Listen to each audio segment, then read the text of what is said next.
রাজধানীর উত্তরায় Banani apparel industries বিনা নোটিশে বন্ধ করে দেয়ায় কর্মহীন হয়ে পড়েছে প্রায় ৩০০ শ্রমিক। বিজিএমইএ ভবনের সামনে বিক্ষোভ করছেন তারা। শ্রমিকরা জানান, বেতন পরিশোধ না করা পর্যন্ত তারা তাদের বিক্ষোভ কর্মসূচি চালিয়ে যাবেন। দাবি আদায়ে শুক্রবার থেকেই বিজিএমইএ ভবনের সামনে অবস্থান করছেন তারা। তবে তৈরি পোশাক খাতের মালিকদের সংগঠনের সামনে কর্মসূচি চালানোর সময় অসদাচরণের শিকার হওয়ার অভিযোগ তুলেছেন আন্দোলনকারীদের কেউ কেউ।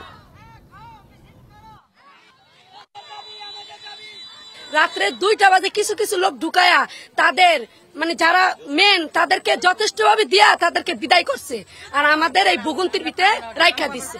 আমরা যে বেতনটা পাবো ৯ বছর চাকরি করি, সে ৯ বছরের বেতন আমরা পাইনি। কে যারা মনে করেন আমরা কথা কই চিল্লাচিল্লি করে একটু টাকা লাগে, মনে করেন ছেলে আছে ২-৪ জনটা হুমকি দেখে ছেলের ভিতরে আটকে আলাইছে কলার ধরে। ফেডারেশনের লোক, বিজিএম এর লোক, তারা সবাই আমাদের সাথে গাদ্দারি করছে, মালিকের পক্ষে কথা বলছে।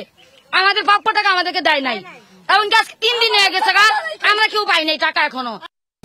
নগদে ৫০০ টাকা বা তার বেশি পেমেন্টে পেতে পারেন ঢাকায় জমি সহ ২০ কোটি টাকার পুরস্কার।